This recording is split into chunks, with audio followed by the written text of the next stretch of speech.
My name is Shannon Gilmore. In just a second, I need to get my cord. Hang on a sec.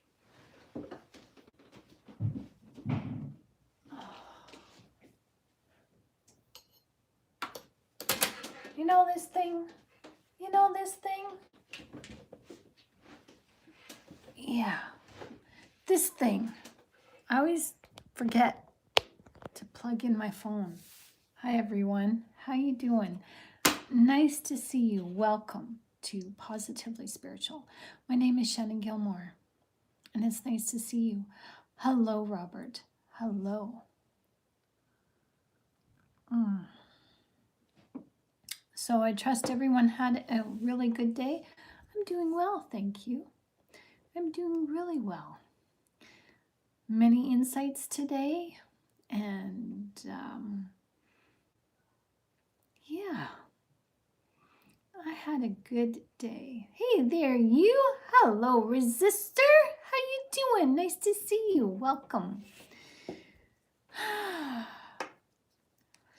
Yeah, I'm getting there. I'm having some major realizations. I feel the Spirit of the Lord in me is getting stronger and stronger and stronger. As you become aware and you let your ego go and you just submit and you just, it's about being aware, being aware of your thoughts and being aware of who's in you. Okay, so I bought myself a harmonica the other day as a little birthday gift because I had a harmonica and I left it on the farm. So I brought it out today and I started reacquainting myself with it. And this one, like harmonicas, you can have different styles and stuff. So this one, it's been a few years since I last had a harmonica, so I need to reteach myself. And so I'm doing the breathing, and you got to breathe in and out, right? So as I was doing that, I was trying to play quietly so I didn't disturb the people upstairs, because you can really make this thing go loud. And but I was just doing it very quietly, just trying to get it back into it. And I just started, messing around with it. And I started laughing and having fun and just, imagining myself as a little girl, like a little child, and how the Bible says, didn't we play the lyre for you and the harp for you? So here I am thinking that, like knowing God's within me, and I'm playing this harmonica today, and I'm just fooling around, just riffing it. And all of a sudden I felt like this is what it feels like to be like a child in front of God, where he's with you, he's experiencing this with me, and I'm entertaining him and I'm experiencing his joy. I started crying. I just started crying because I just like, this is such a tender moment, God, I love this. And I started crying in the presence of the Lord. And then some teaching started coming. And we're going to get into that, not in this video, but in another video, because I have to articulate my thoughts. But this has everything to do with the manifestation, the law of attraction stuff. Yeah, of course, it's going to be complicated for the people who don't talk about Jesus, who don't follow Jesus. They're the thieves. But it has everything to do with submission and being like in that childlike surrender and just allowing yourself to have fun. Hello, Andrea. Nice to see you. So that was my afternoon today, spending some time with the Lord, spending time with myself, and just creating new memories. And it was fun. It was a fun day with the Lord. It was a fun afternoon. Just, like I said to God, this reminds me when I was a baby Christian and I started putting my testimony out on CDs. And because I had a laptop that actually had, the actual CD player embedded in the laptop, and my CD player was not just a CD player, it was a CD burner. I love that computer. So I was making my own CDs, buying the CDs, burning my own CDs, and just leaving them wherever, like on a park bench, at a bus stop, leaving my testimony for anybody who wanted to listen to it. And when I was making that, like, I had to record my voice. And I remember just having so much fun in the Lord, because I get tripped up on my words, and I, tongue twister, and I just like start speaking, and I just speaking in tongues almost, because my tongue was tripping up past my teeth. And I'd end up laughing, and I know God was there with me, so it was like I was laughing with him, and I've never forgotten that. And I haven't had moments like that again, really. Not like that, not like laughing to the point my gut and my cheeks hurt and I was crying and I was just laughing at myself, having a good time by myself. And today was one of those days, encountering the Lord and just being with him and having fun. Being adults, we lose that. And some of us who have never been taught Christianity, who have never learned about, Jesus is within you, we don't get taught this either, that we don't learn this, that we take Jesus wherever we go. Hi, Tony, how you doing? Nice to see you. We take God wherever we go, and when we are mindful of him, oh my goodness, you're not alone. We're only alone because we're speaking and feeling from the ego. So if that story resonates with you, like, let your child shine, let your light shine, enjoy your time with the Lord, enjoy your permanent visitation in your house with the Lord, like he's the invited guest, right? Enjoy your time with him, make time. So I have been in hospital. Sorry I haven't come on. Hey everyone. Well, may God heal you. May God heal you. And thank you, Jesus, for healing. Okay, so hi Nick, how you doing? How is everyone? We've got some people in the room today. Hello. So tonight we're going to talk about the problem with the narcissist. We don't got a problem with them. They got a problem with us, but their problem that we have with them, because they have a problem with us, is that the problem with narcissism is that their problem is more than behavior. Say, what? It's more than just problem behavior. There's a hidden truth about narcissists that we don't want to see. God did heal me. Oh, wow. Praise report. Right on, Tony. That's awesome. Thank you, Jesus. So, I'm just going through your comments here. Okay, so we're all on board. Cheers, everyone. It's nice to see you. Welcome. Come on in. Okay, so the problem, we're going to talk about the problem with the narcissist. We're going to cut right down, because, okay, what I'm seeing in mentoring you guys is that I'm still getting the question, and that's okay. There's not, there's no time limit on your healing. There's no right or wrong way of healing. But this is a fundamental question, and we all ask it until we're ready to accept. So this video, I'm hoping that the information in this video will teach you how to accept that the narcissist is not you. Okay, you and the narcissist are not one and the same. Okay, and that's the problem. Okay, so you want to know about narcissism, and that's a good thing. You want to understand why they treat you the way that they do. Okay, that's also a good. Why do I have something in my eye? I had something in my other eye today. Now I've got something in this side of the eye. Sorry. Probably my hair. My hair pokes my face and tickles my nose. Probably a short little gray hair poking my eye, or probably we're gonna bug you today. Doing. Yeah, I'm in that kind of mood, playful mood today. So, anyways, I'm laughing at myself. All right, so we're not sweating the small stuff today.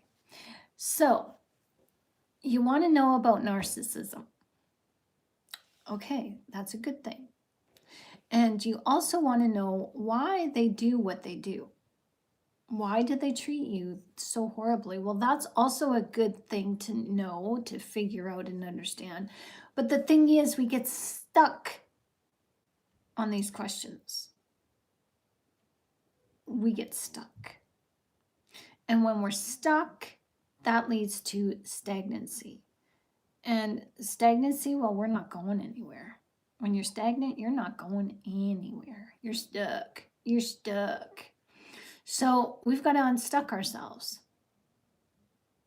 And, you know, half our problem, well, not half our problem, I'm going to say the whole entire problem that we've got, it's mental. So we got to unstuck ourselves by understanding who we are and who the narcissist is not.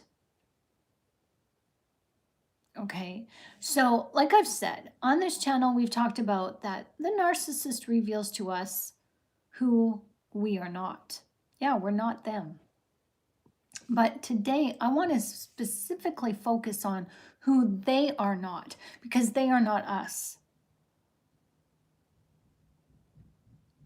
It's mental and chemical. That's right, resistor. So you want to know if they ever cared. This is a fundamental question. We've all asked this, and you will continue to ask this until you have found a satisfactory answer.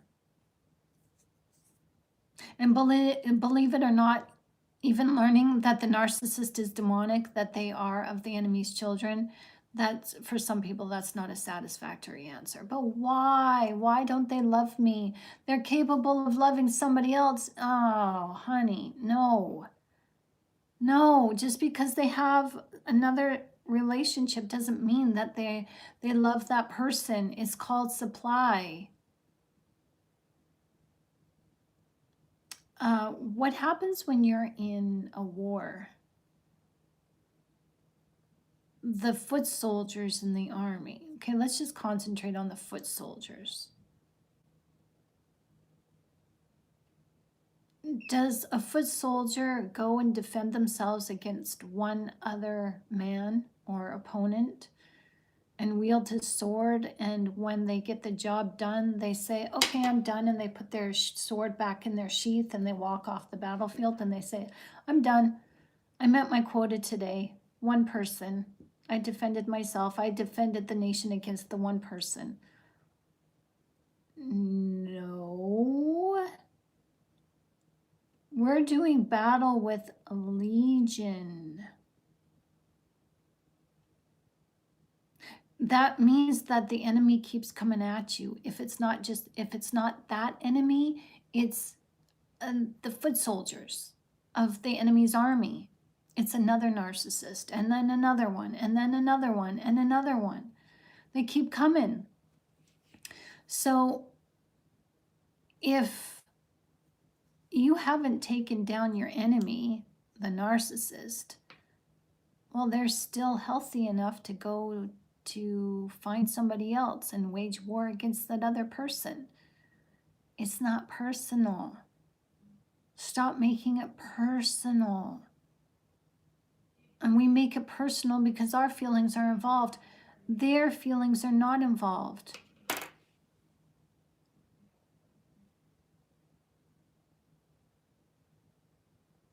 Okay.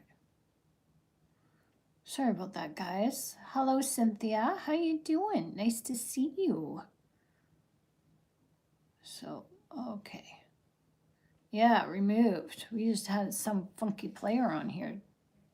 Whatever. Wow. Trying to crash our YouTube, I guess.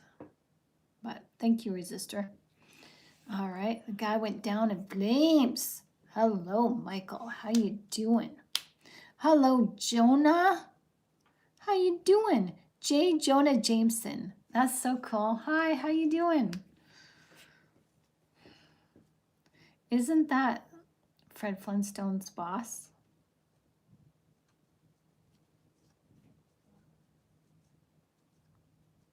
A yabba dabba doo. All right. Looking for pictures of Spider-Man. Spider-Man, Spider-Man does whatever a spider can. Spins a web. Do-do-do. Do-do. Okay, never mind. All right. I'm in a good mood today. All right. So, as I was saying, the narcissist jumps from person to person to person to person to person to person to person to person to person to person to person. It's nonstop. Make it stop. No, they can't stop. The only way they will stop going from person to person to person to person to person and so on and so on. The only reason they will stop is when they start aging. And when they have run out of supply, because the aging narcissist is gnarly. They are gnarly. Like, have you ever watched the movie called Grumpy Old Men with Walter Matthau? Was it Matthau? And who's the other guy? It was back in the day. It was funny. I don't know if it's still funny because you know, my taste has changed and sarcasm is not funny. But yeah, when a narcissist as an elderly person is a grumpy old man, and they are mean, rude, belligerent, they're unattractive. Ugh. Their demeanor, you just don't want to be around. So yeah, it was a great movie. Okay. I remember it being a great movie. So,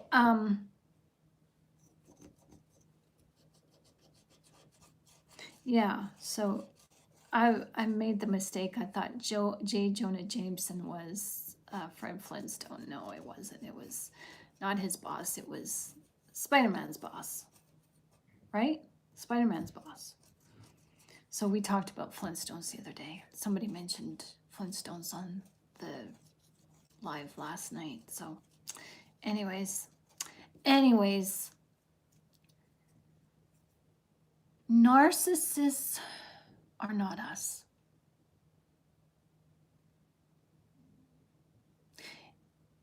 And I know that you need answers and you want to know that if they ever care, like if they ever cared about you, surely they must have, right? Someone who loves you wouldn't treat you like this, right? And that's the part that breaks us, that our egos kicks in and we end up gaslighting ourselves because we can't accept this answer. That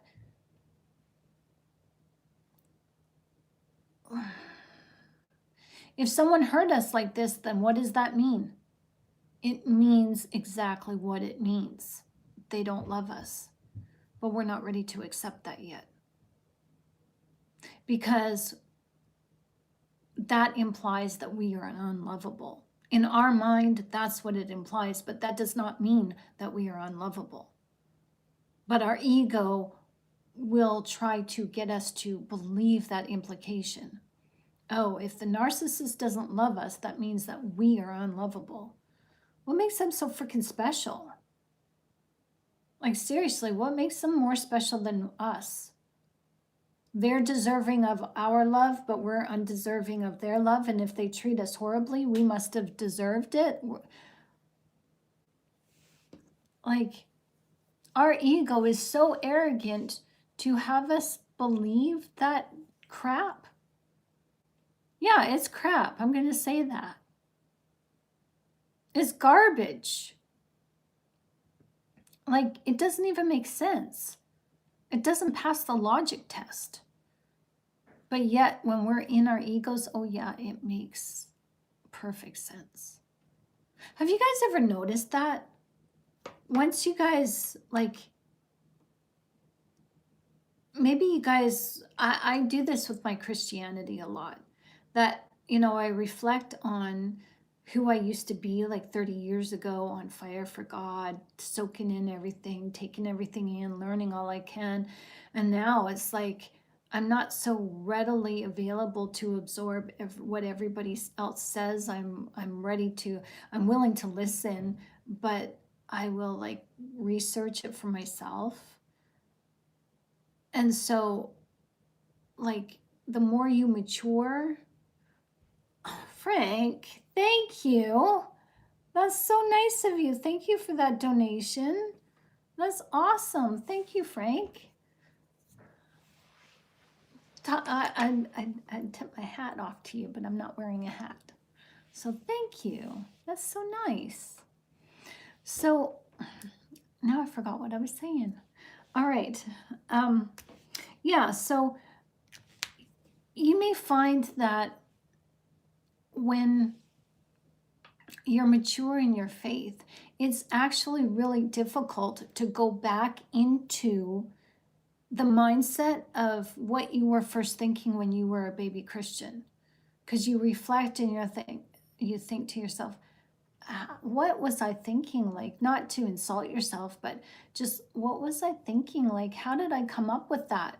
And you can't find the logic in what you now know is truth. You can't find the logic in what you once believed. It's evolved.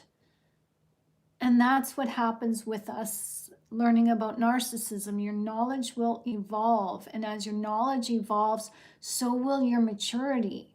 And yes, we get stuck in this, oh, did they ever love me? Like, it's like we have to have a reset button, right here on our foreheads, press the reset button, because we get stuck in that groove, like a record player, the record where the needle gets stuck in the groove.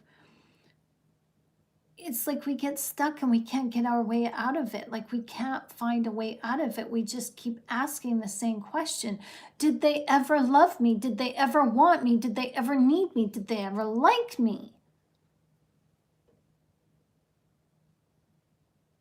Aw, thank you, Frankie. That's so nice.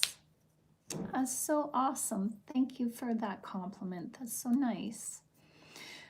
Hi, Piano. How you doing? Nice to see you. So this is what breaks us first, is that if somebody cared, they wouldn't hurt us. So we have this narcissist who hurt us and we care about them. So there must be some other explanation. We don't even entertain. Our mind doesn't even go there, that they don't love us. Like, we try to find a different explanation, someone else, a shameless hussy, hoodwinked them and beguiled them away from the relationship. It was the shameless hussy's fault. It wasn't their fault. They were weak, they were drunk, they were, whatever. They were at a low point in their lives. We give them excuses because we cannot. This is the one question that we want the answer to, but we avoid the truth. Because the truth is, someone who loves you will not hurt you, not on purpose. And if they do hurt you, it's your responsibility to say, hey, ouch, that hurt. And then, oh, I'm sorry. Then they correct themselves and they actually feel bad and they make an effort to change and do not do that again.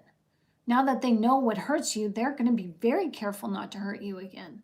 So this is very hard for us to really, we got to sit with this Just sit, it's like sipping on tea with this.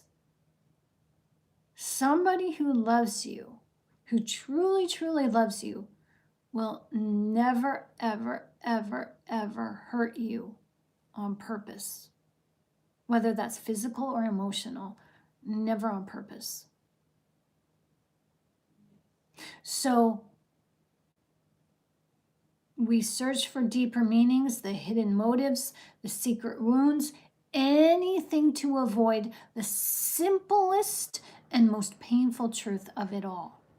That maybe the narcissist never cared for us at all. They never cared for us the way that we cared for them. That hurts. First time they hurt you, it could be an accident. By the second time, third time is a habit. Exactly. The second time is definitely a choice. Definitely a choice. But with cheating, it's always a choice. I'm going to say this. I'm going to say this because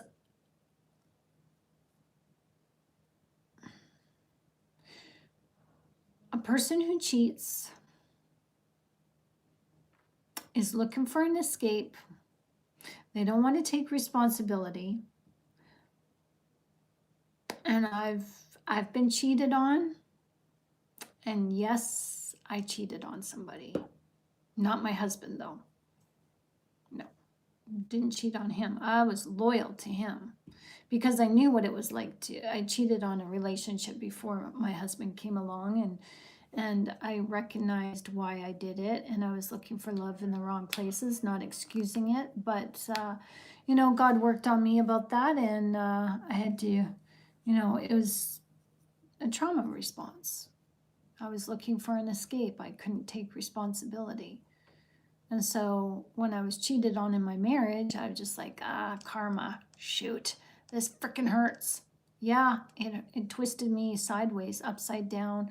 And, but the third time the cheating happened in the same relationship, I'm just like, okay, God, I married somebody who is a habitual cheater. I get it. And,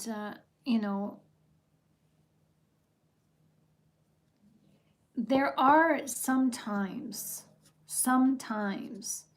where the cheater in the relationship, they do make amends. There are some times, but when you're dealing with a narcissist, no, do not take them back. A narcissist, a cheating narcissist, they won't help resolve the issue. They won't make amends. They won't admit their guilt. They won't work with you. They won't go to couples therapy. They won't try to get better.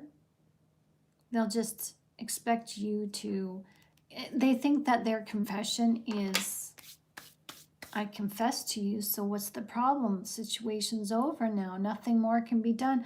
And the reason why they negate your feelings is because they have no empathy. They can't empathize with you and the hurt and pain that they caused. So a woman that looks for love in the wrong place has got daddy issues. Oh yeah, I can admit that. Non-existent dad was gonzo before I was even born. And he was violent too. So,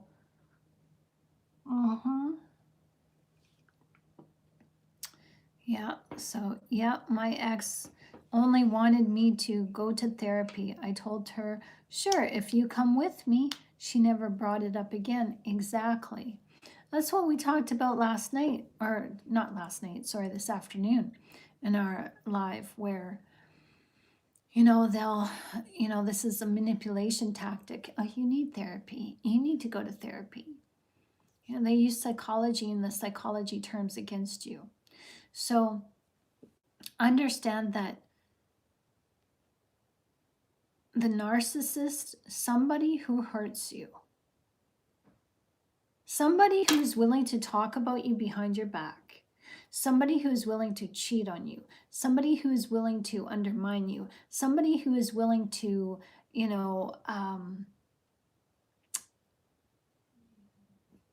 pit your children against you, even while you're co-parenting in a relationship or divorced. Excuse me. This person never cared. They're incapable of caring. And this is raw, this is blunt, and this is final. Like, I'm sharing the truth with you guys because I believe that if you can understand this, this is a major roadblock.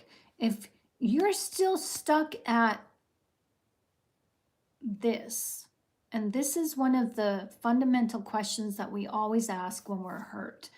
This is kind of like I had you at hello kind of thing. This is the question of, this is one of the first questions that we have. And if months and years later we're still stuck at this question, we got to understand the truth before we can really move on. Because I know myself, understanding that the narcissist has demons or demon attachments. I mean, I knew it, but I didn't accept it. I didn't want to accept it because I had to get out of my own way.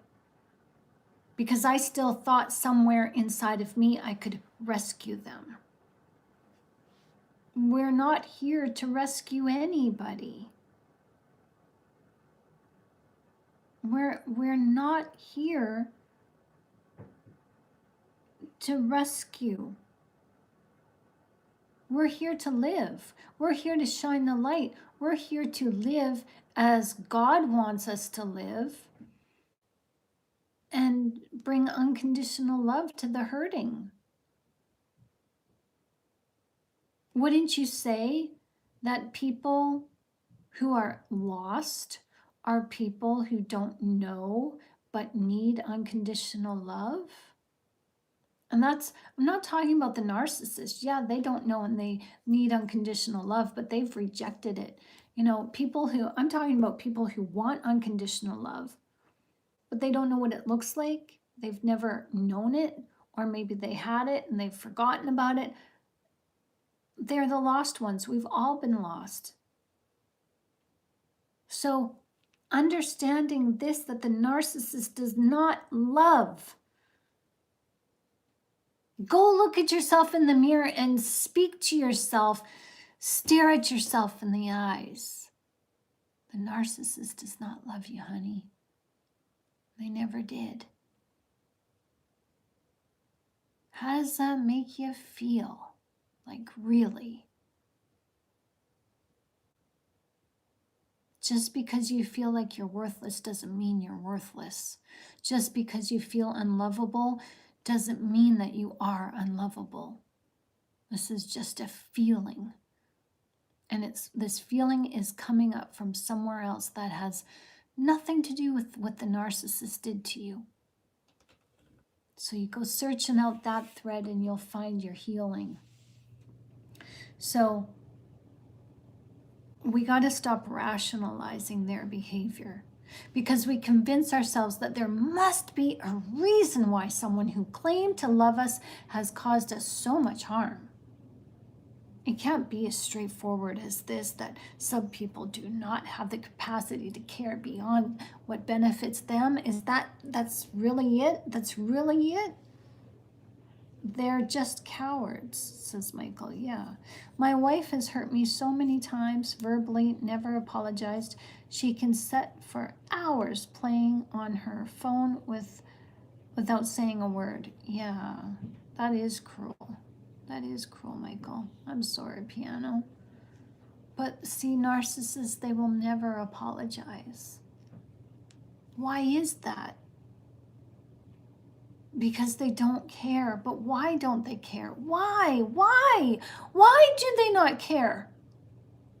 They look like us. They've got skin. They've got hands and feet and toes and fingers and noses. And they look like us. So why? Why can they not care? This is the most frustrating thing. Why can they not care? You guys remember? Because they have no empathy. They,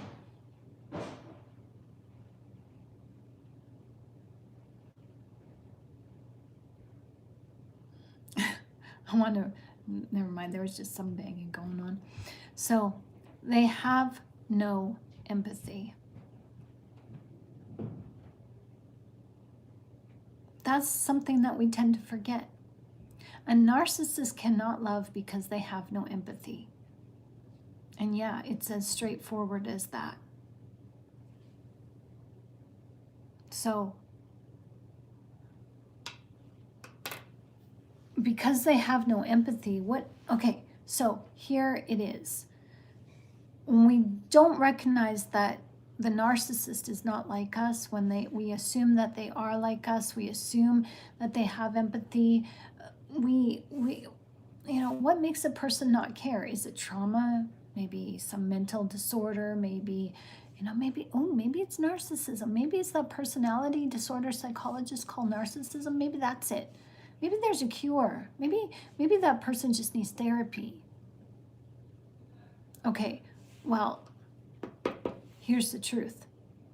Again, a person who genuinely loves you, for you, your spirit, your heart, your soul, doesn't stop caring. See, the narcissists, they portray that they are caring about you, and then all of a sudden they stop. So that's what confuses us, because it's like we assume that they did care for us at the beginning. So why did they pull back their love? Why did they stop? Well, that's the thing. A person who genuinely loves you will love you for life. Whether you guys get along or not, the love doesn't stop.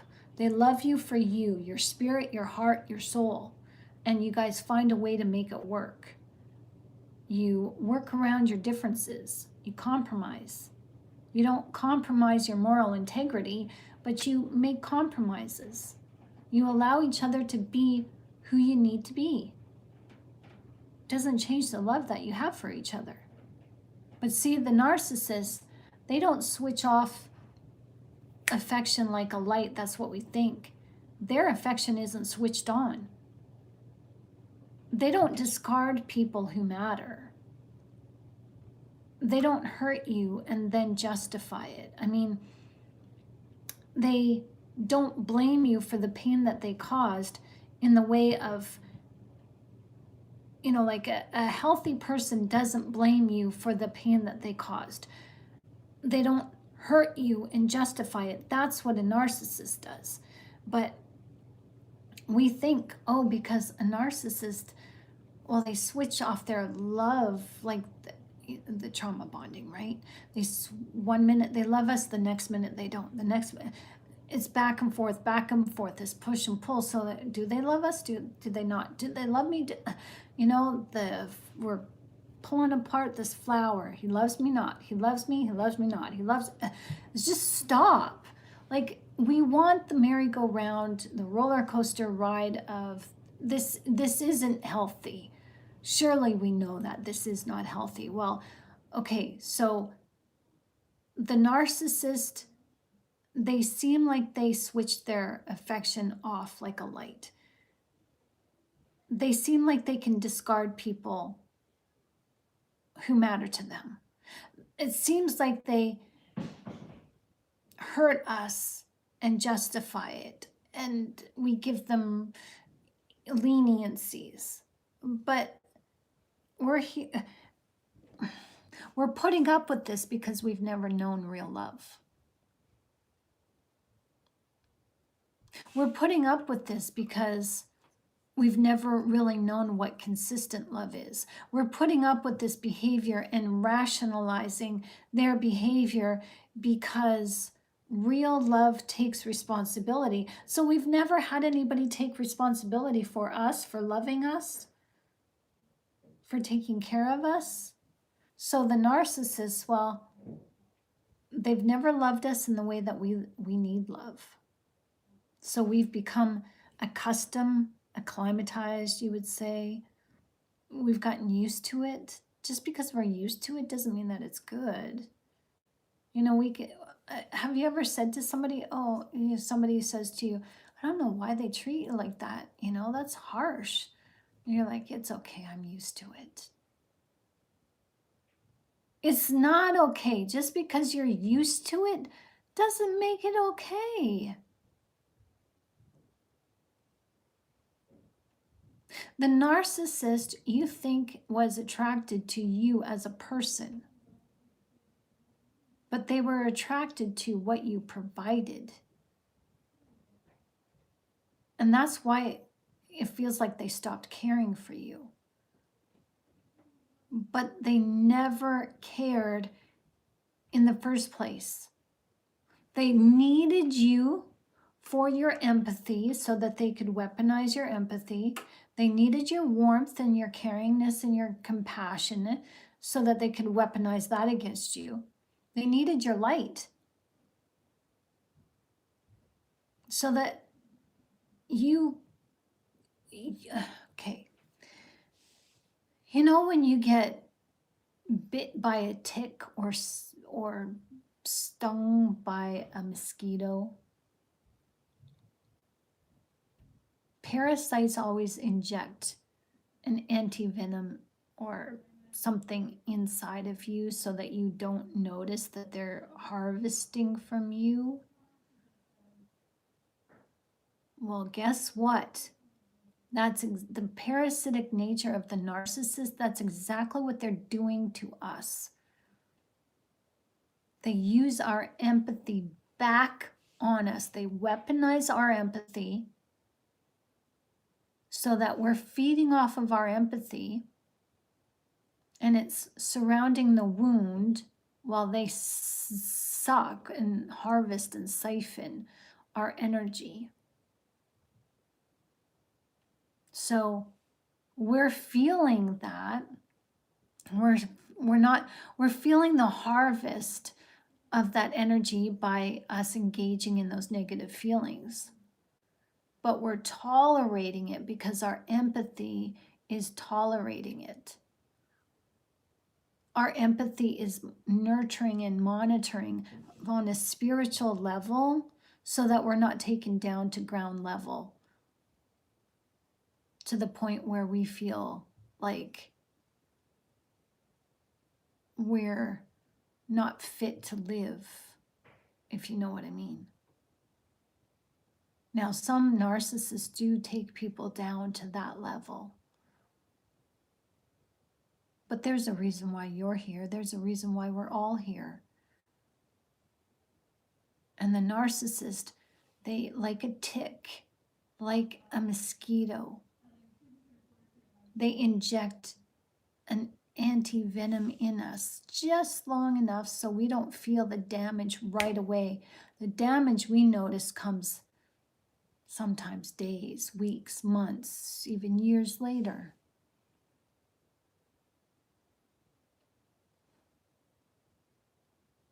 And that opens the old wounds over again because we're left to question, oh my gosh, I didn't see it. Did they ever care?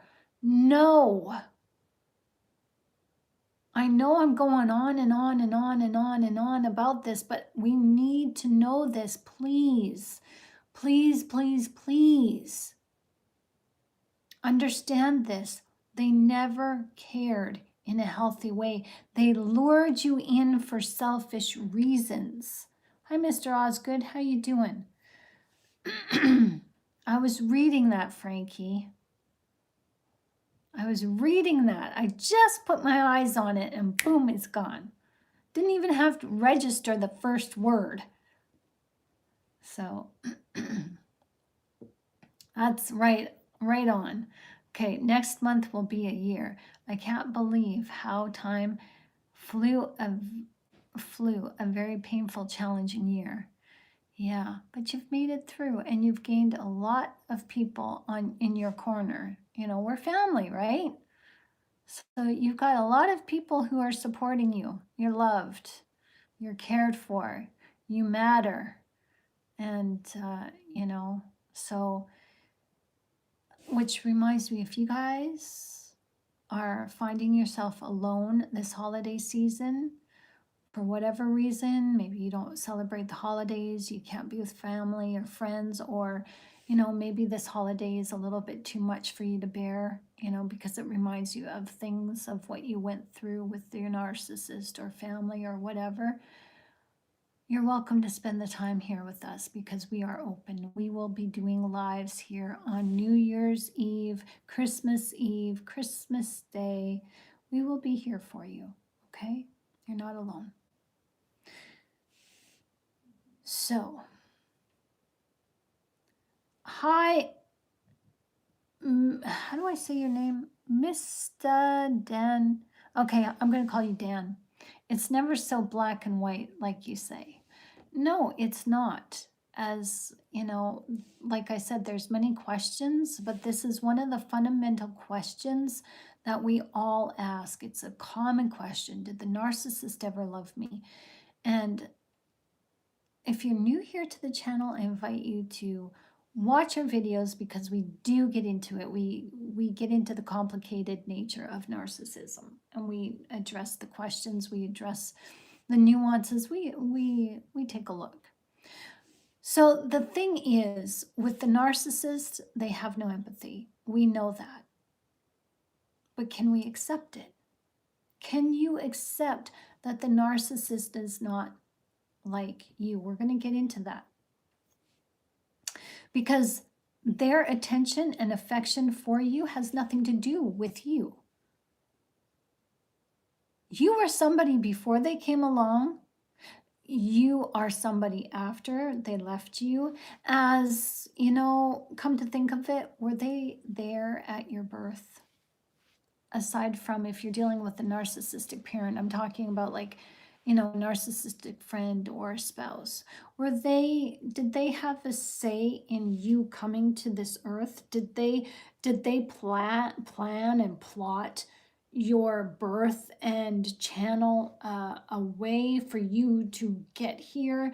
Did they plan a life around your birth?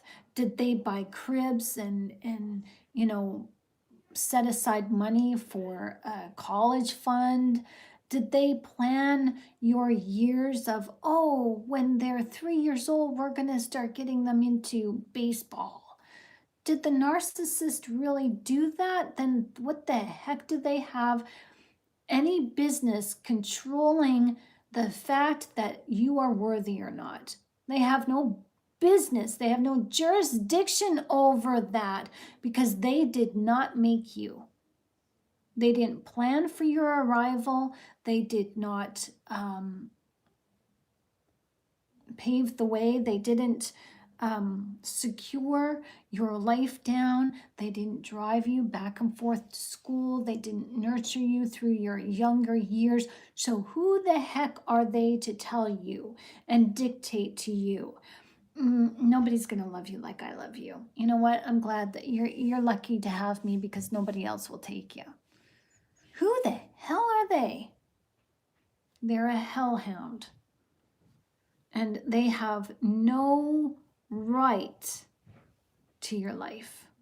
They have no say on your life. So you are lovable. You are enough.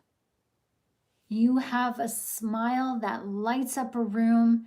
Your laugh, your smile is infectious. You're humorous, like you spread humor wherever you go. You have a truth and integrity about you that is strong, that intimidated the heck out of the narcissist. Who you are as an individual, as a person, as a human, you are worthy. There is nothing wrong with you. There never was. And there never will be anything wrong with you. How about that? The narcissist version of love was conditional. It wasn't love at all, okay? It was a counterfeit. It was self-serving. It was transactional. And your heart was never designed for that kind of counterfeit connection. So that's why it hurts. So this is the truth. And one of the biggest misconceptions about narcissism or narcissists is that they are just like us, but more selfish. If they were just like you and me, if they were just like you, they wouldn't have discarded you. They would have loved you through thick and thin because that's who you are. So we assume that, okay, we assume deep down that the narcissist experiences the same emotions, just maybe in a maybe in a distorted way. Can we be brave enough to say that the narcissist experiences the same emotions in a distorted way? And because of that distortion, they are not like us. Which leads us to another realization, a truth that will set you free. The narcissist is not human. Now, I'm not talking about alien. There's no such thing as aliens, but that's another topic for another day. I'm talking about the narcissist. They're not human. They have distorted emotions. Somebody who is human doesn't pretend to love somebody and then discard them and laugh and say, not my problem. Somebody who is human loves another human being through and through. There's integrity. There's integrity that is like a thread that binds us all together. We don't betray each other. So, do you guys know what dehumanization is? So, I know something was weird when she became unraveled. Her left eye would float to the left. It was quite disturbing. Oh, that lazy eye. Ooh. Yeah. Yeah, their eyes go weird. Yeah. Demon attachments. So, I've talked about dehumanization on this channel before, but this is something that we need to revisit again, because dehumanization is the stripping away of every quality that makes a person human. It's what makes a person human is our emotions, our values, our dignity, our voice. And we're stripped of all of this until our humanity becomes unseen or invisible. Because the narcissist, wants us to start seeing ourselves as invisible. See, psychology says that, the narcissist is competitive. I don't think we're dealing with competitiveness. It may appear that way, but I think that the narcissist is trying to strip us of our humanity. And they gauge our humanity by how we stand up for ourselves. We say no, and if we have things that we like to do. Even our laughing and joy. Laughing comes from the soul. It's joy. It's an expression of our soul, of our spirit nature. And even the narcissist wants to take away that. So they won't allow us to have our fun days. They monopolize our time, and they take us away from, these hobbies that we used to do. And they, badmouth our hobbies. You're too old to be doing that. You're too old to be, making that, or you shouldn't be crafting anymore. You're an adult now. Whatever. It's, like you're too old for skiing, or you're too old for surfing. Like we lose the things that make us unique, that allow us to shine. And I really think that the narcissist is gauging our humanity on like through our self-expression. You know, psychologists say we need to have healthy boundaries, and those healthy boundaries show the narcissist exactly how human we really are and how attached we are to our humanity that includes our spirituality. And if the narcissist can get in as we don't have those healthy boundaries, then it's like, yeah, I can take this person out. It's pretty easy. But as soon as we start grabbing a clue and saying, wait a minute, this isn't right. This isn't how you treat somebody you love. And then we start saying, no, I'm not going to be treated like this anymore. This has been going on long enough. And the narcissist is confused because they're like, we've been doing it this way for years now, and all of a sudden you're saying no? Because guess what? It's not you saying no. It's the light inside of you that is saying no. This is the jealousy that God says. You know, he's a jealous God. This is where God rears. This is where God's jealousy comes out, and God puts the brakes on and says, no, you're not going to harm my child anymore. So you start feeling bad, like, I've been disrespected. They're making me the brunt of the joke. They're leaving me out. They're bad mouthing my parents. They're bad mouthing me. They're, cheating on me. No, you can't do this to me anymore. No, no, no, you will not. I will not co-sign to get a loan for you. No, no, I'm not going to have you put your name on the house. No, we're not getting a second car. No, I'm not going to quit my job so that we can go and move here and there. No, like, you put brakes on your life. No, I'm not giving up my hobby of surfing. No, I'm not going to no, we're not going to that restaurant. No, I'm not, you're not going to order me shellfish when I'm allergic to it. No. These are boundaries that God steps in because God is protecting you. God is keeping you safe with this conviction. And the stronger it is, the stronger you're convicted, you're feeling God's jealous nature and his loving towards you. This is his protective nature. So the narcissist is trying to dehumanize you. They're trying to make you invisible to the world, but also invisible to you, because you are one with God. So if you're invisible to yourself, that means that you're invisible to God. And if you're invisible, God has turned his back on you. And what does God say? He will never leave you nor forsake you. So the narcissist is trying to test that in you. And God, see, I knew you would leave her. No, Shannon left me for a little while, but she's back. Oh yeah, she's back. You're back.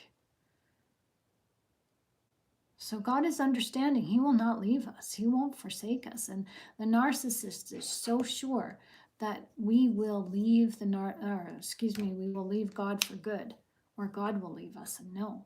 So dehumanization is not just about mistreatment. It's about erasure.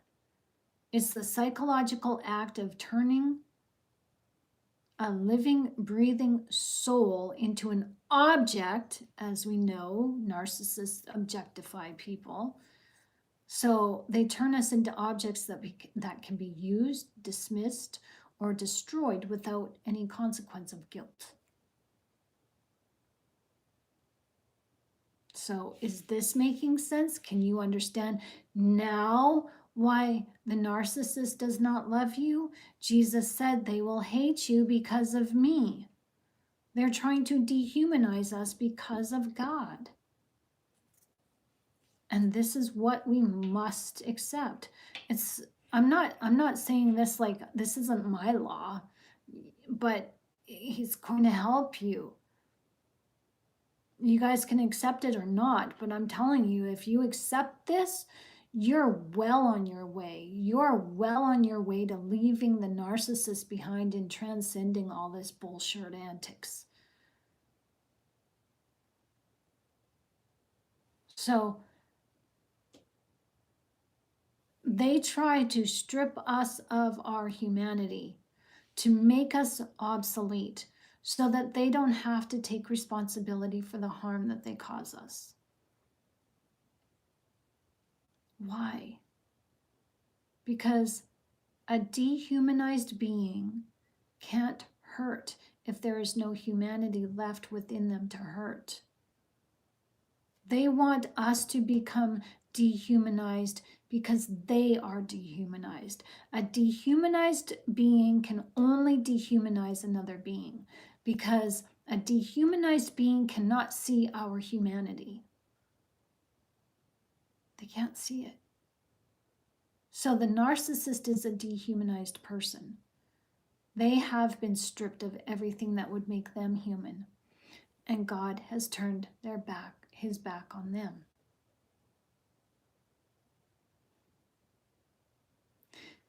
Your humanity exposes them for the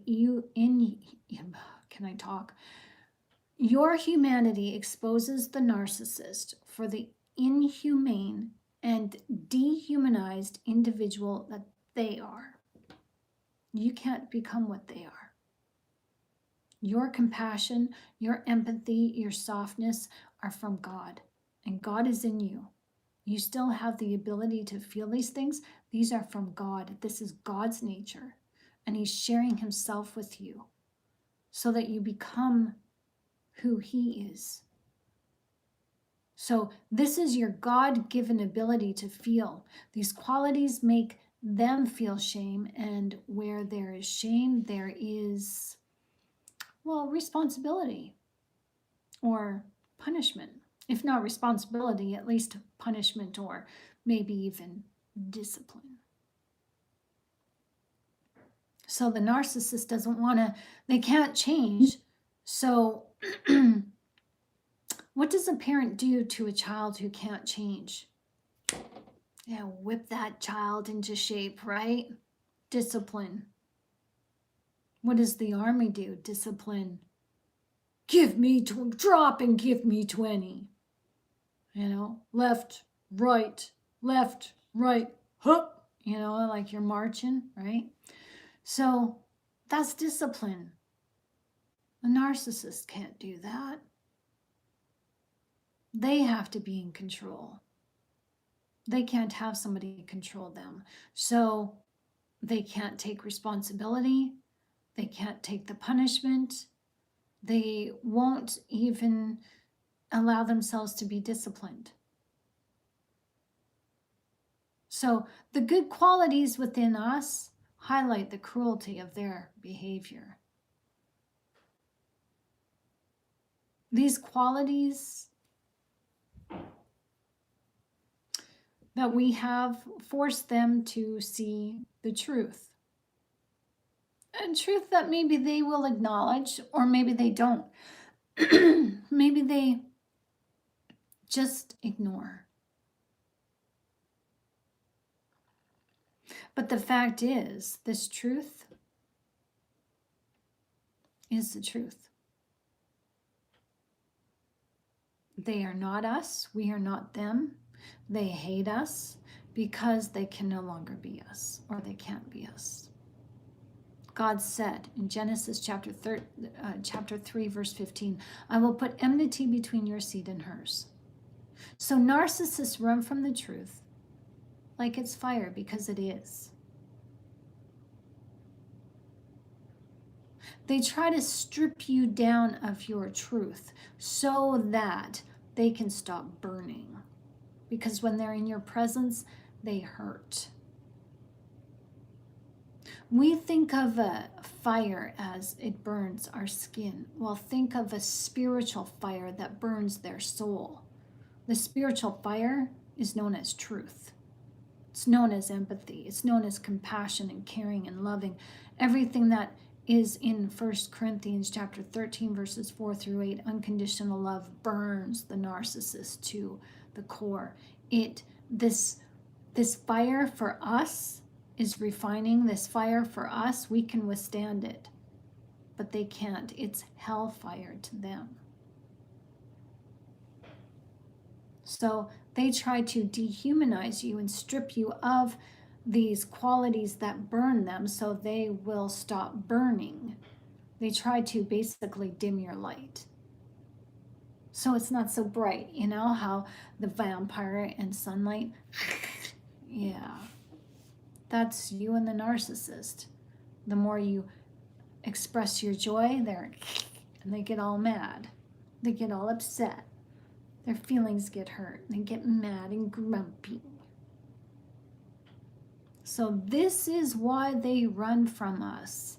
This is why the discard or the devalue happens. This is why the discard happens. Because this is spiritual, but psychology won't tell you that. Psychology will tell you, oh, you know, the narcissist puts you on a pedestal, and when you do something wrong, you're knocked off the pedestal because they spin. It's either black and white thinking, there's no in between, there's no compromise. That's true. But when you strip it down, the logic to common sense spirituality, our light burns them. We're told to shine our light. When you shine a light, put your hand up to your light. It feels warm. After your light bulb has been on for a while and you need to change your light bulb, you can burn your fingers if you touch that light bulb. So you turn off the switch, you wait till the light bulb cools down, and then you switch out the light bulb, right? Light produces heat, a physical heat, but also a spiritual heat. And that heat that we radiate, the narcissist feels it. That's why they can't stand to be in our presence for too long, especially if we're laughing and we're joyful, especially when we're spending time with friends and family. Why do you think they get grumpy? The grumpiness is a symptom of the light shining on them. Because isn't laughter and smiling infectious? Oh, smiling is infectious. Laughing is infectious. But you watch, the more you smile, the grumpier the narcissist gets. So this is why they run from us. See, we become attached because, well, we're impervious to the burning sensation of love, unconditional love. It's not going to hurt us. So it doesn't hurt us. We're good. We're fine. So we're just like, come back. Why are you running? I love you. And they're like, get me out of here. I can't take this heat. I'm smothering. Oh. So when they can't extinguish in us what is burning them, they have to abandon the house. They have to just let this house burn to the ground. And because this is a holy fire, it burns only what the narcissist left behind in us. Those negative feelings burn until we start dealing with them.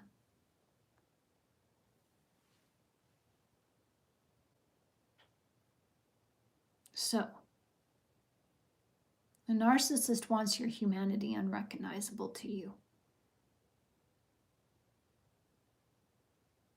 And that may happen at the discard where you don't recognize yourself. This is the existential crisis, right?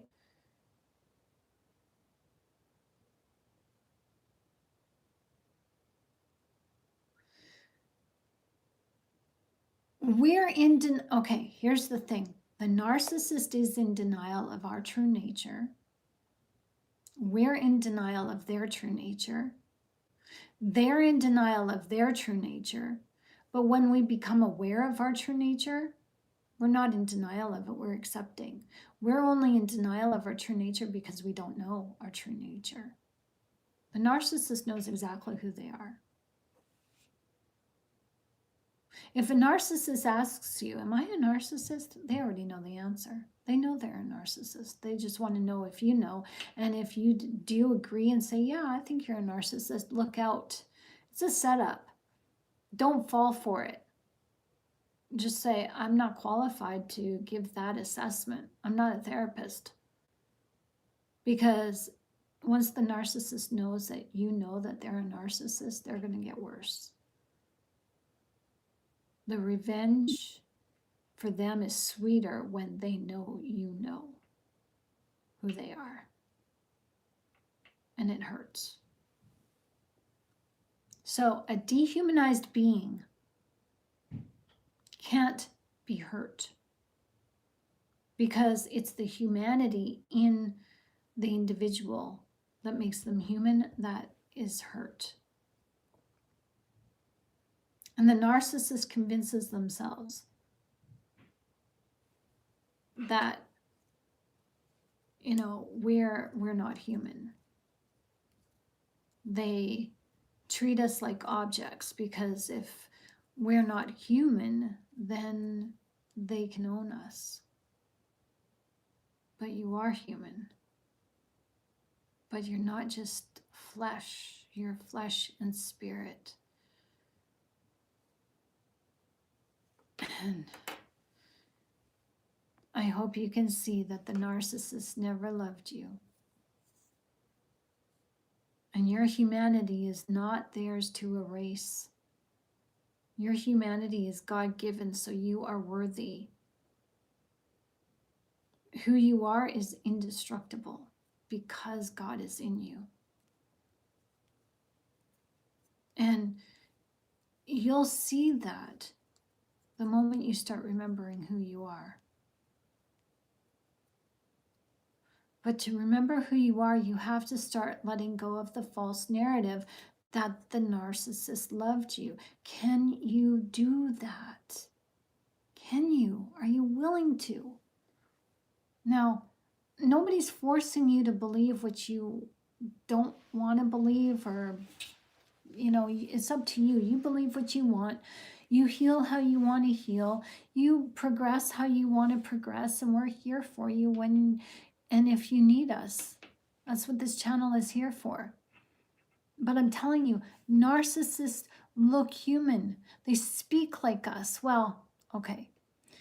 If we're really paying attention to the words coming out of their mouth, they don't speak like us. They speak a language called word salad that only comes across as gibberish, with maybe a hint of a thick Gaelic accent that no one can make sense of. And they try to speak the language of love, but end up bombing the hell out of any sentiment and treat our response like we are talking Pig Latin. You know, ik pay atenlei. Say what? The narcissist language is foreign to our ears, but they mimic emotions. So we can grab a few words here and there and piece the relationship together with this fractured sentence structure. And we hold it down through our interpretation of love, with the glue that comes from knowing our own love language.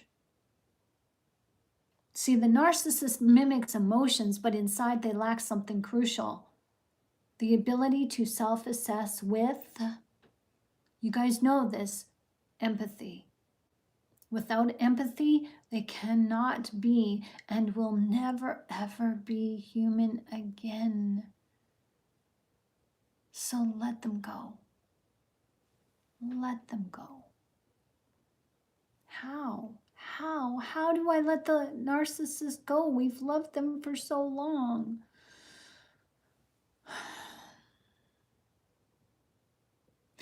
Don't you want to be treated as how you treated them, with loving kindness, unquenchable love? That is what it means to have a reciprocal relationship. That's what you deserve. Have you noticed how your engagement with the narcissist is always one-sided?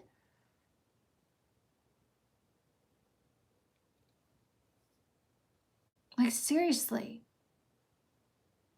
Have you noticed the one-sided conversations? Take a look at those texts. They give you little bits and you're given the paragraphs, the long chapters in text. You know, those long texts where you're, the text messaging in I think in iPhone, it'll give you this and you have to click the little arrow to get, the extended version of your text. Oh yeah, I've done those. So you'll see your text, you'll see the one-sided conversations, whereas they give one-word answers, or maybe what's up, and a fist bump, or and that's it. And then you proceed, oh, they're engaging me, so that's my cue to tell them my whole entire day.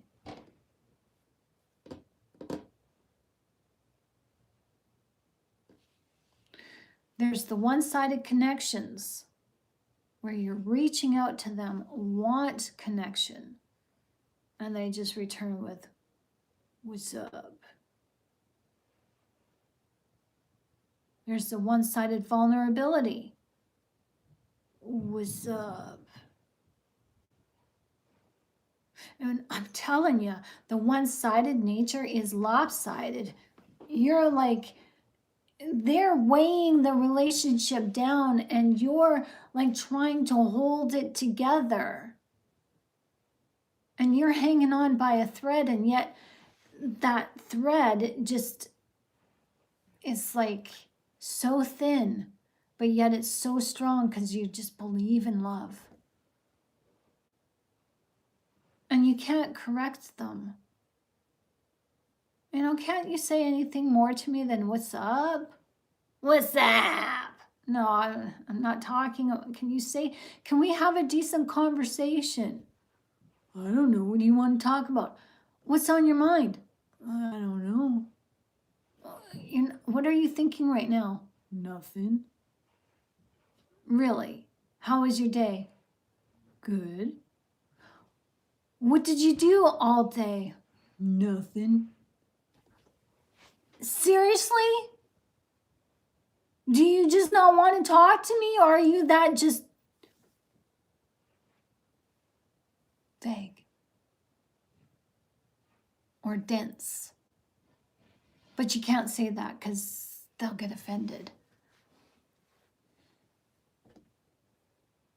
So then you try to connect with games, or, like board games or whatever, and sore losers. So you can't correct them, you can't connect, and you've tried so many things. And to the point where you're overcorrecting yourself by you thinking that there's something wrong with you. So you're correcting your better nature, you're correcting yourself, and you're paying a heavy price for that. Because you're changing into somebody that you don't recognize, that, the narcissist is bound to discard you whether you change or whether you don't. They don't care. Because ultimately it's God that steps in and says enough. So the narcissist says, oh, God, and they run. And you've changed for them, and you've changed into somebody that you don't even recognize. So there you go. Now you got to work through this existential crisis where you're questioning, who the heck am I? What is the meaning of life? What's the meaning of all of this? What the hell happened? And you're crashing and burning. And it's called burnout. And yeah, we've talked about burnout on this channel too. So is any of this making sense to you? So I hope so. Because, the holidays are coming. So I want to invite you guys to, if you guys are available, we're going to, maybe play some games, or, have some fun. We're going to have some fun. Maybe sing some carols. I'll do my best. I'm not a good singer, but we'll do our best. Maybe I'll get out my harmonica, and, we'll have fun. This is our celebration, to celebrate our worth and who we are and how far we've come. We're going to stop looking at how far we need to go in our healing. We're going to champion and celebrate how far we've come. We've come a long way. You guys should be proud of yourselves. So I invite you guys to join me here Christmas Eve, Christmas Day, New Year's Eve, New Year's Day. We're here for you. And in the meantime, I encourage you to take a look at these videos, geek out on them, come back here twice a day, 1 o'clock in the afternoon, 10 o'clock in the evening. And, we're here for an hour, sometimes 2 hours. Whatever time that you've got, we're here for you. And, if you really want to take a conversation private, you can book your time with me one-on-one. You can book an appointment with me and we can talk. It's an hour long, just like this, and it's like I see you and you see me on video, and you ask me questions, and maybe I'll ask you a few questions, and we come together and talk and reason, and I hope you'll walk away feeling heard and feeling valid and feeling like you matter. And it's important for me that if you do make an appointment and we talk, that you walk away feeling like you matter and that there is hope, because there is. Okay, so we won't be able to solve your problems, or, the world's problems in an hour, but we can at least sort through some of it, like just like one problem at a time. That's all it is. So I know that you can't move on until you have the answers that you need. So the link is in the description. Subscribe to this channel and hit the notification bell, because even if you don't sign on with a one-on-one with me, you're on a one-on-one call with me right now. So that's okay too. That's awesome. Thank you. So we're here twice a day, again, 1 o'clock in the afternoon, 10 o'clock in the evening, Eastern Standard Time. Now, I know that it's difficult to move on because I've been there. Like I'm not saying listen to me. I'm sharing with you what I've been through, what my experiences have been. And if it resonates with you, that's great. That's fine. But I know from being a peer support counselor and going through this myself that there are some questions that prevent us from moving on until we accept the answers. And some of these answers, they're truthful, but we don't want to know the truth because maybe we're not ready for it yet. So that's okay in your own timing. And this channel is here because we're not going to stop helping you find the answers that you need. So like this channel, subscribe to this channel, and hit the notification bell. So we're here when you're ready, and Resistor has posted the links in the description of this, or in the chat, and the links are also in the description of this video. So you're going to be surprised when you guys, the newcomers, I'm talking to you, the newcomers, you guys are going to be surprised if you guys come to this channel regularly. You're going to see that we do dig it out. We don't just talk what every other channel is talking about. We address the issue from a psychological, spiritual, and scientific perspective, and we dig it down deep. Yeah, we talk about personal things too. Like what comes naturally between two couples. intimacy, physical intimacy. Because when you're with a narcissist, it's gonna get physical. And there is some challenges that go with that. Because again, the narcissist is not human. They're dehumanized, and that makes them susceptible to demon attachments and demonic possession. And so with that said, that's another video for another day, as we've already talked about that. But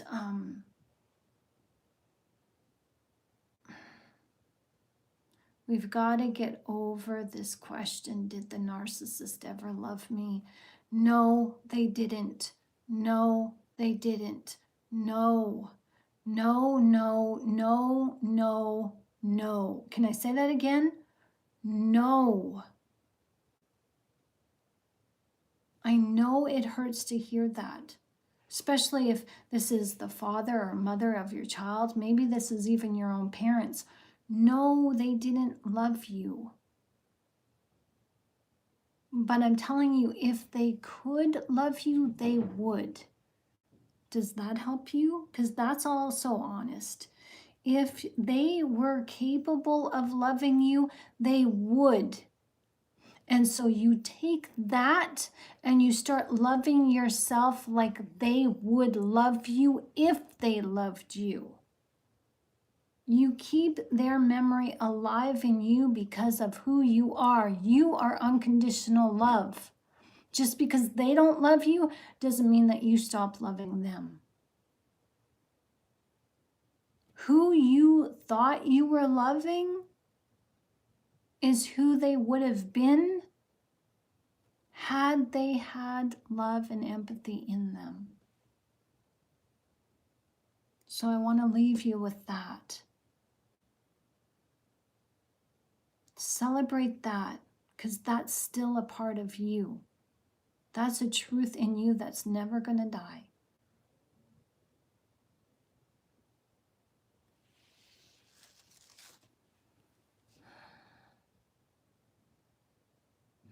Yeah.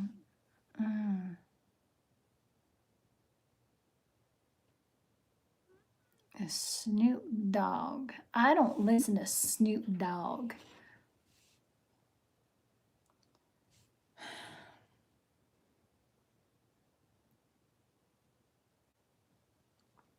But I get the joke.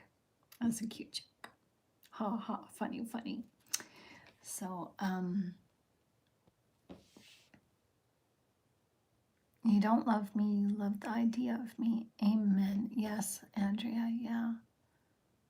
Aw, thank you, Resistor. You're the best teacher, Shannon. Aw, that's so sweet. Thank you. I wish we're all together and can give each other a group hug. Enchanted, lead us all in prayer. Yeah, I like that, piano. I do want to start doing, once this video channel starts producing an income, I do want to start taking this live and doing retreats. So, we'll be coming to your town maybe next year. Don't know. But that's what I want to do. I want to do live retreats where we're all, sitting around the campfire, and Andrea can pull out her guitar. Yeah, I'm putting you on the spot, girl. I'll bring my harmonica. How's that? I have an extra guitar too. I don't play very well, but somebody who else plays can play with Andrea, and I'll get the harmonica, and I got a keyboard too. So yeah, so we can, you guys got a tambourine, a trumpet, flute, pan drum. Those are pretty. We, sitting around the campfire, sharing songs, singing, and group hugs and prayer, and, just sipping our cocoa tea, coffee, whatever. It's just going to be a beautiful time. Yeah, so that's what I want. That's eventually what we're going to get to here on this channel. Well, we just got to get through the hump, the beginning stages of just getting over another year. So But that's okay. We're doing this. God is leading the way, and we're doing this. So no one be playing with me. Okay, you're playing all by yourself? Okay. Okay. So no, okay. So I'll bring my guitar in case you need it, in case, I don't know, maybe you break a guitar string or something. There you go. It'll be a backup there. So Andrea plays by herself. Okay, we got it. We got it. That's so cute. So yeah.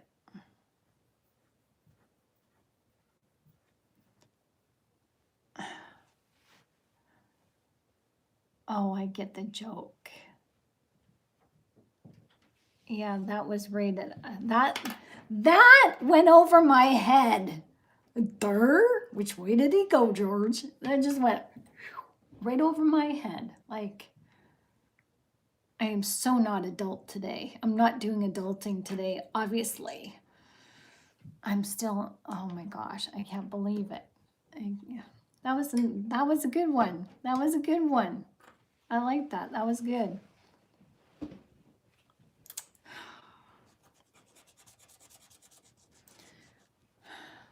I'm laughing so loud. Good. Awesome. Yes.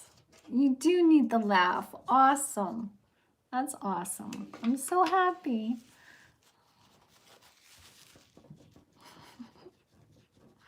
See, that's what's going to happen on Christmas Eve. We're going to bring the laughs. We're going to bring the jokes. Bring your silliest jokes. Bring it. Have fun. We're going to, we're just going to have fun. So, love your family. Yeah, we're all family here.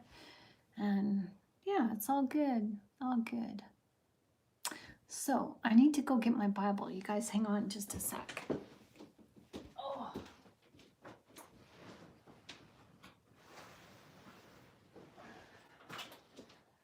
Alrighty. All right. Okay, so I got my Bible. You guys want to read some scripture before we say goodnight? Do you ever do panels? Am I reading that right? Panels? Am I reading that right? I have to. My glasses are not reading glasses. Okay, you'll have to explain. I have no idea what. I guess I don't. I don't do panels, whatever those are. I don't want to. Do I want to know? I don't think I want to know. I don't want to know. I don't want to know. I'm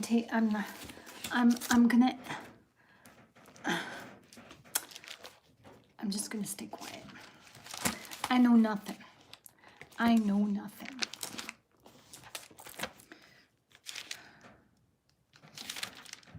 Okay, so you want $3.95. Michael says Ruth chapter 4. Okay, we'll read chapter 4 of Ruth. Okay, that is $3.95. $3.95. Well, in my Bible, Ruth starts on page 395.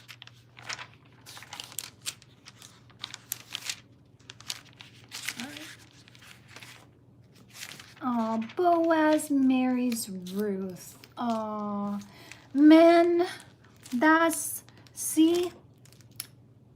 men are to be like Boaz, not King Solomon. The narcissists are King Solomon. God's people, God's men, God's sons are Boaz. Just to let you know, there is a difference. Okay, so Michael made a request. Reading Ruth chapter 4. So it's a podcast with you and others in the same live. Oh yeah, I'd love to do panels. Thank you, Resistor. Yeah, I guess we'll have to do that like on a Zoom call or something. Because I tried to do that here on YouTube and they don't do it. They don't do it. Like I thought we could do like a Zoom call here on YouTube, but they don't do it. So yeah, we can do maybe that's what we should do for our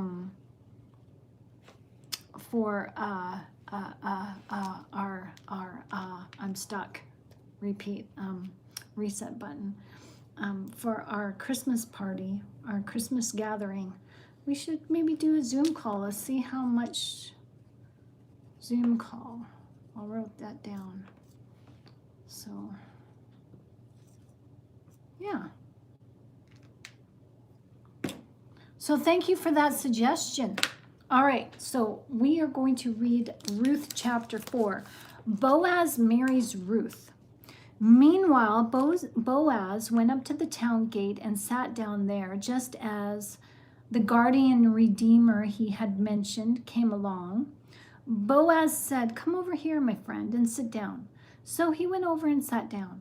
Boaz took 10 of the elders of the town and said, "Sit here," and they did so. Then he said to the guardian redeemer, "Naomi, who has come back from Moab, is selling the piece of land that belonged to our relative Elimelech. I thought I should bring the matter to your attention and suggest that you buy it in the presence of the seated here and in the presence of the elders of my people. If you will redeem it, do so. But if you will not, tell me, so I will know. For no one has the right to do it except you, and I am next in line." "I will redeem it," he said. Then Boaz said, "On the day you buy the land from Naomi, you will also acquire Ruth, the Moabite, the dead man's widow, in order to maintain the name of the dead with his property." At this, the guardian redeemer said, "Then I cannot redeem it because I might endanger my own estate. You redeem it yourself. I cannot do it." Now, in earlier times in Israel, for the redemption and transfer of property to become final, one party took off his sandal and gave it to the other. This was the method of legalizing transactions in Israel. So the guardian redeemer said to Boaz, "Buy it yourself." And he removed his sandal.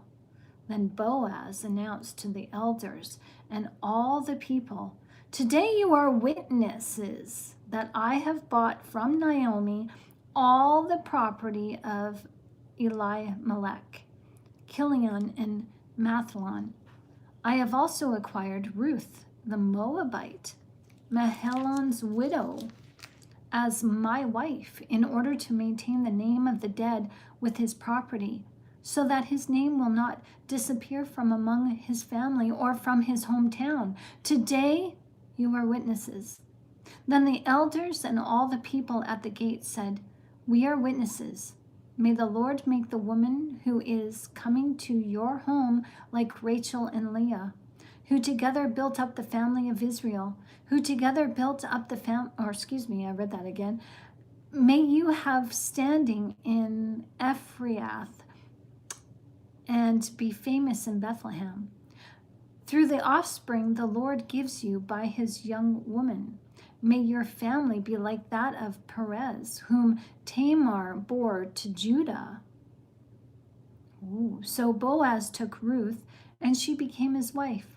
When he made love to her, the Lord enabled her to conceive, and she gave birth to a son. The woman said to Naomi, "Praise be to the Lord, who this day has not left you without a guardian redeemer. May he become famous throughout Israel. He will renew your life and sustain you in your old age. For your daughter-in-law, who loves you and who is better to you than 7 sons, has given him birth." Then Naomi took the child in her arms and cared for him. The woman living there said, "Naomi has a son," and they named him Obed. He was the father of Jesse, the father of David. Ah, beautiful. This then is the family line of Perez. Perez was the father of Hezron, Hezron the father of Ram, Ram the father of Amminadab, Amminadab the father of Nahashon, Nahashon the father of Solomon, Solomon the father of Boaz, Boaz the father of Obed, Obed the father of Jesse, and Jesse the father of David.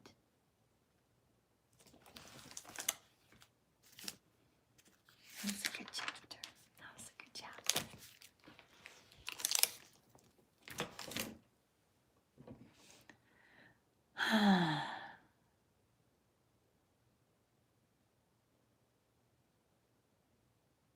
The seasoned strategist. That's my nickname? Ah.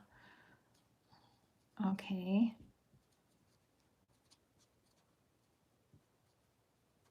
Okay, thank you. Awesome. So thanks for that. That was nice. We read Ruth chapter 4. Let's write that down. That was nice. Well, everyone, I want to say thank you, everyone, for joining me tonight. It was such a pleasure. It was so nice to have you here and talk with you guys again. So please join me tomorrow at 1 o'clock in the afternoon, Eastern time. And yeah, we'll have something new to talk about. And if you guys do have topics, maybe you guys have something that you want to hear, you're welcome to email me at shannongilmore@protonmail.com. Important links are in the description of this video. And again, thank you, Frankie, for your donation. That was awesome. Thank you so much. And thank you, everyone, for your donations and support to this channel by supporting yourself, your likes, your subscriptions, your clicking the notification bell, coming here twice a day. You're supporting yourself, you're supporting us, and I just want to say thank you, family. I love you. Mwah. To all of you. Good night, kisses, hugs, bye-bye, sweet dreams. See you tomorrow. Good night. God bless. Bye-bye.